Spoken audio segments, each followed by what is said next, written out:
Bonjour à tous. Donc effectivement, je suis orthopédiste, je travaille dans le service de Philippe Rigouard au CHU de Poitiers.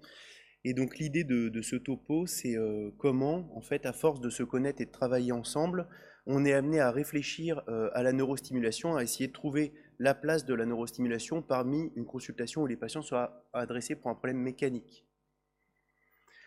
Donc je n'ai pas de conflit d'intérêt, en fait je ne sais pas poser de neurostimulateur, je ne sais pas le programmer non plus, mais par contre ce n'est pas pour autant que je ne pense pas en permanence à l'intérêt qu'il pourrait avoir pour mon patient. La force d'une unité mixte, en fait, c'est qu'au sein d'un même service, en fait, en l'occurrence ici qui est le nôtre, c'est qu'on travaille main dans la main, des neurochirurgiens, des orthopédistes et des anesthésistes spécialisés dans la prise en charge de la douleur, ce qui nous permet de façon très simple, et pas simplement au cours de RCP, de pouvoir discuter dans le même bureau, dans le couloir, dans la consultation d'à côté, et ce qui fluidifie énormément le parcours patient, et c'est comme ça qu'on espère pouvoir améliorer la prise en charge clinique de ces malades. Donc avant de connaître ce fonctionnement en unité mixte, en fait, de façon assez simple, et ce que m'avaient transmis mes maîtres, c'est que si j'ai une bonne concordance entre la clinique et l'imagerie, je suis censé avoir un bon résultat pour mon patient. Donc on se concentre sur la localisation. Est-ce que j'ai bien une lomboradiculalgie? Est-ce que le trajet correspond bien? Est-ce que j'ai un modiquin? Et si oui, effectivement, je suis amené à proposer éventuellement cette prothèse. Et dans ces cas-là, on a une belle radio, le chirurgien est content et le patient est content. Dans ces cas-là, tout va bien. Euh, on est relativement bien. Mais malheureusement, de temps en temps, j'ai des patients, ils ont la lomboradiculalgie, j'ai la concordance imagerie clinique, et pourtant, dans certains cas, le patient ne va pas bien et j'ai un échec. Donc de temps en temps, ces échecs, ben, tout simplement, je suis content en tant qu'orthopédiste parce que le patient ne va pas bien, il vient nous voir, il a eu une arthrodèse. En étudiant les radiographies, je vois qu'il y a une composante prédominante mécanique. Une reprise chirurgicale est réalisée pour une reprise mécanique. On fait une belle radio, donc le chirurgien est globalement content. Et surtout, on est vraiment content parce que le patient lui-même est content. Une reprise mécanique pour des douleurs mécaniques donne de bons résultats. Le continuum, c'est en fait ces patients, effectivement, qui ont vu une première fois un chirurgien, ils ont été opérés, puis ils ont été réopérés par un autre, et puis enfin, ils arrivent un jour à votre consultation. Donc, pour prendre des exemples assez caricaturaux, ce patient a eu une première fois une arthrodèse dynamique qui, effectivement, a donné satisfaction au chirurgien qui était alors content de sa radiographie, et pendant plusieurs années a donné une satisfaction clinique au patient qui était vraiment très bien cliniquement avec ce montage. Malheureusement, quelques années plus tard, le patient va moins bien. Il a de nouveau des douleurs qui sont pas très claires, mais probablement surtout mécaniques. Le chirurgien, du moins, étudie la radio, lui-même est moins content de sa radiographie et semble déceler une composante mécanique. Il réalise donc une arthrodèse moins souple, mais malgré tout ça, le patient, dans sa tête, ça ne va pas, il est toujours douloureux, et dans sa tête, en permanence, c'est des fourmis, du froid, du chaud, des décharges électriques. Il ne va pas mieux malgré une reprise mécanique.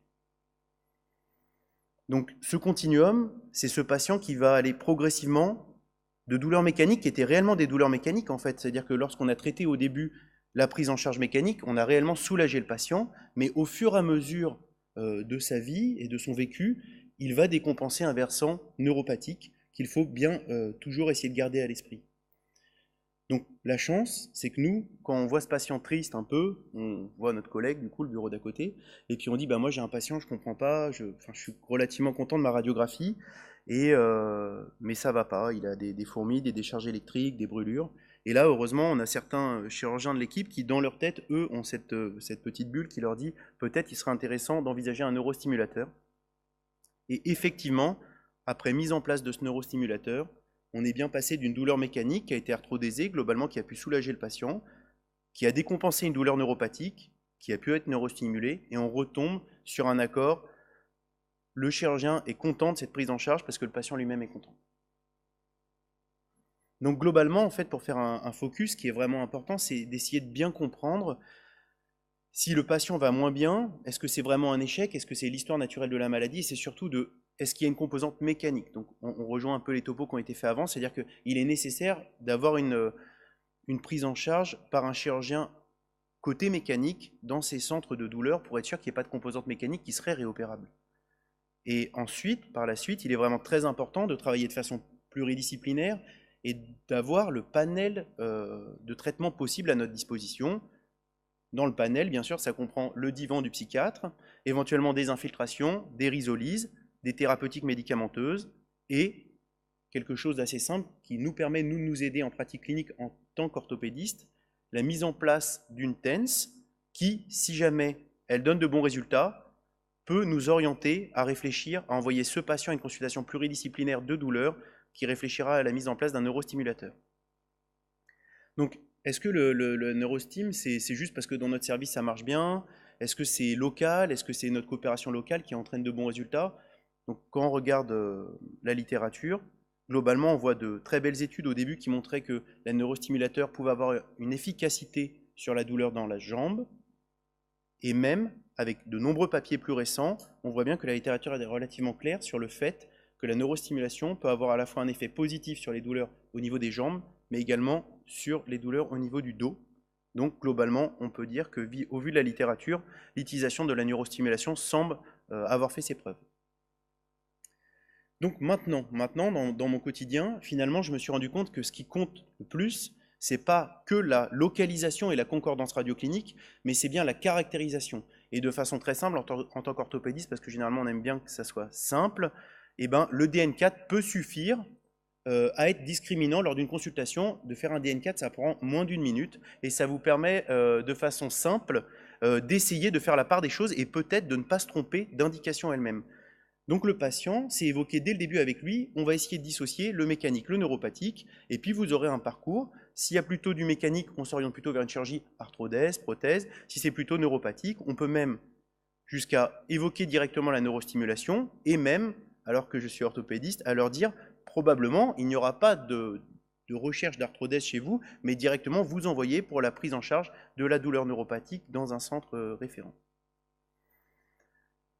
D'autres types de patients un peu caricaturaux, mais ça a été évoqué par M. Assakir également, c'est cette femme de 45 ans, elle vient à la consultation, elle est lombalgique, elle est vraiment mécanique, elle est douloureuse, je regarde les radios lombaires basses, je semble penser sans doute que les deux niveaux inférieurs peuvent procurer ces douleurs, et puis l'examen juste après qui est dans le PAX, eh ben, c'est la présence du neurostimulateur, et donc en fait, ben, là tout d'un coup, moi je suis un peu moins content. Je me demande si cette patiente est bien mentalement, parce que quand on voit un neurostimulateur, on se demande toujours un peu comment sont ces patients.